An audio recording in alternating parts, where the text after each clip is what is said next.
everyone, welcome back to my channel. I am Connie and I am finally doing a Q&A.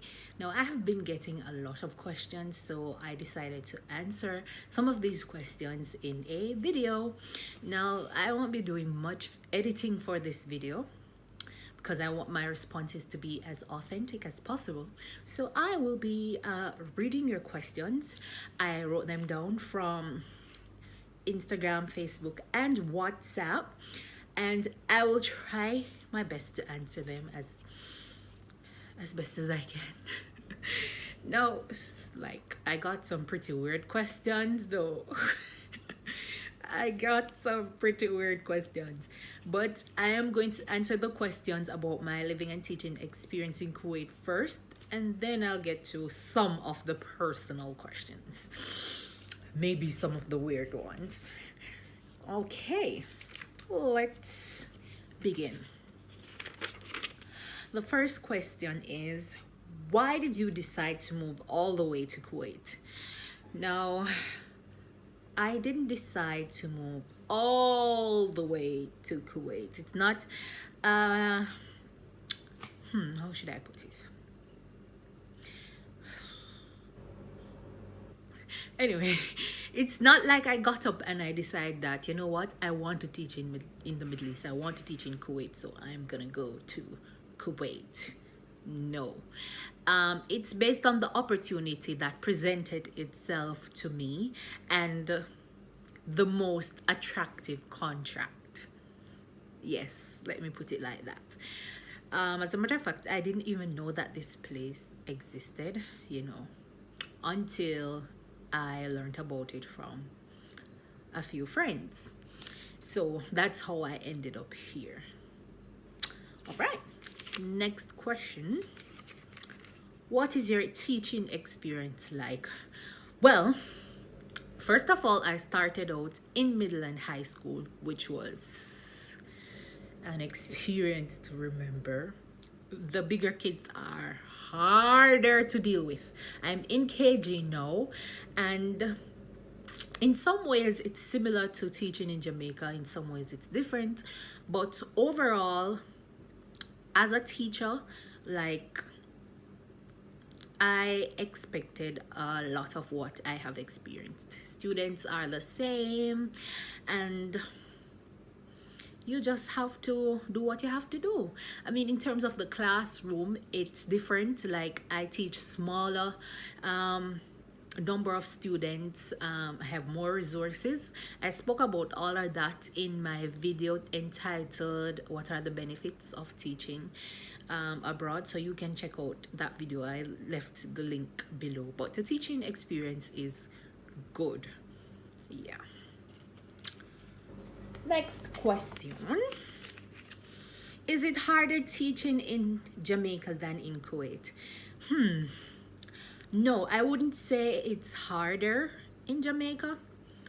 I would say that teaching in Jamaica is like teaching anywhere else in the world, because guess what? Students are the same across the world. So you have to come with your classroom management skills on par. You have to come flexible and ready to handle any situation. So don't expect that you will go abroad to teach and all of a sudden you're gonna get some angels. No. I mean, yeah, you have a few angels, but students are students everywhere. So expect some of the same challenges.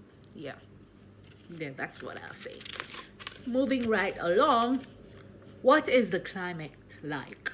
All right, so here in the Middle East, Kuwait to be exact, it gets extremely hot. Oh my God. The heat is unbearable, especially in the summer, the last part of the summer, August. I mean, when I just came in the summer, like, I've never experienced heat like this. It's literally like a blow dryer blowing in your face, like right, like this. It's crazy. And then it gets extremely cold. The cold is bearable as long as you dress properly, wear the necessary winter clothing, and you will survive. But it gets cold. It never snows here, but yeah, it gets cold and it rains every now and then. They're getting more frequent rains now than ever.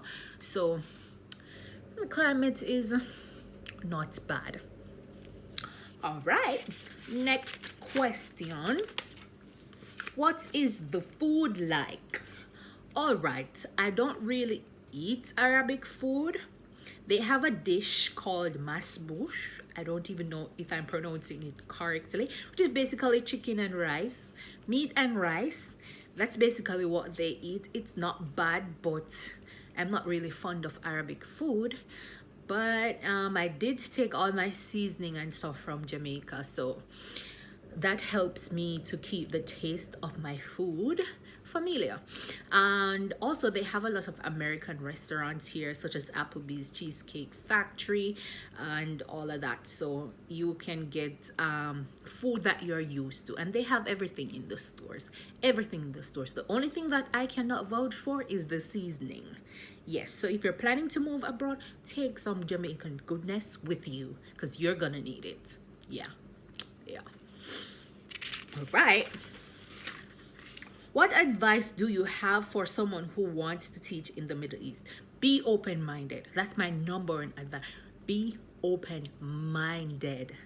If you're going to move to any country at all, be open-minded, because the culture is different, the people are different in different ways, and so you have to be able to adjust easily, right? Because it's going to be a different environment, especially if you're moving abroad alone like me. Yeah, you have to be open-minded, expect anything, and just do your research. That's the next thing. Do a lot of research research the school, research the country, research the community.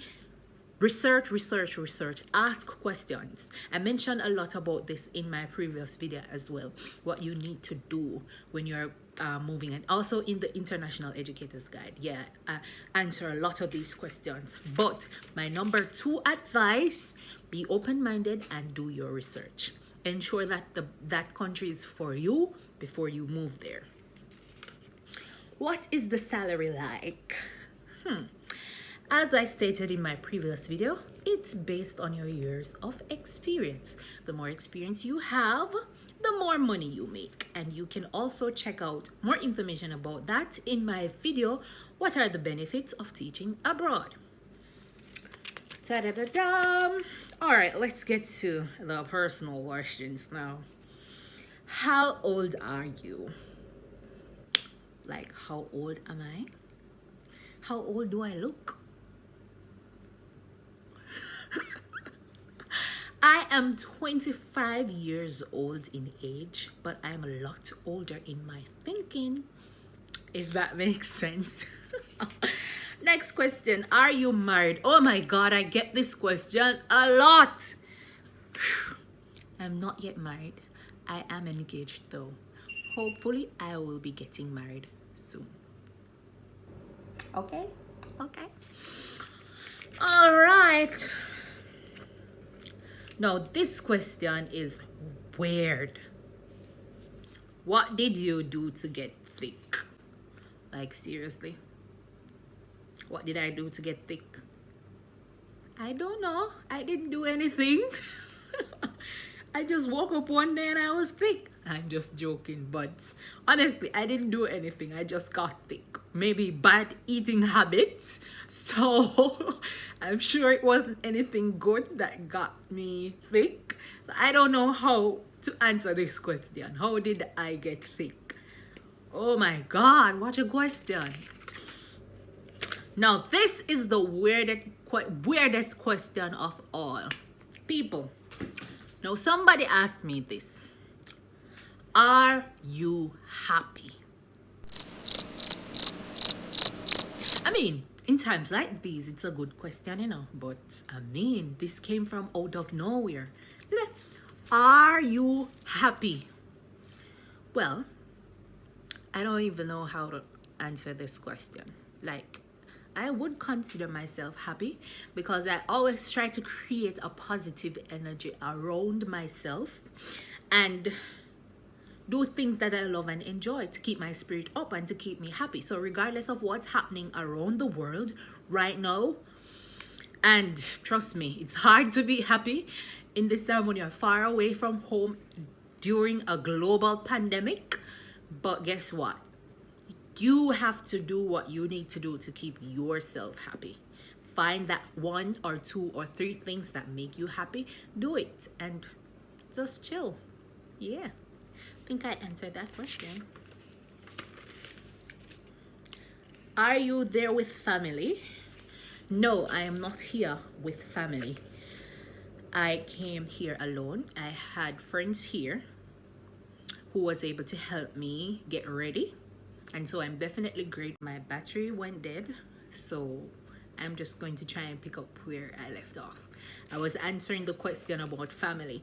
So no, I don't have any close family with me. All my family, they're all in Jamaica. And I have a few friends here who helps to keep me sane. So I'm grateful for that. All right. Question. When are you leaving? When am I leaving Kuwait? As soon as this pandemic is over, I am leaving. And I'm not coming back.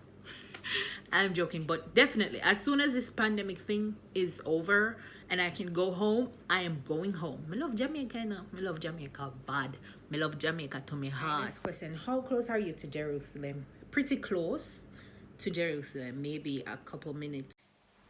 Maybe a couple minutes flight, or maybe an hour or so flight to Jerusalem. And I want to go there one day, hopefully soon. So the last question I asked is for some video ideas, and I did get a couple of ideas: lifestyle videos, tech and auto videos, singing videos. I'm not sure about that one. Christian videos.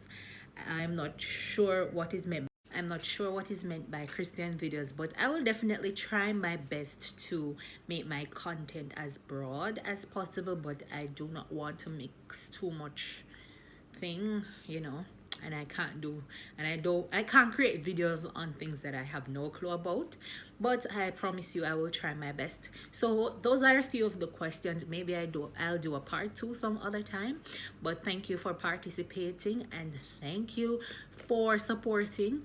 Go ahead and subscribe, like, share, and comment below. If you have other questions, you feel free to send me your questions at anytime. So that's it, folks. I hope I answered your questions. Yep. Peace out. See you next time and subscribe.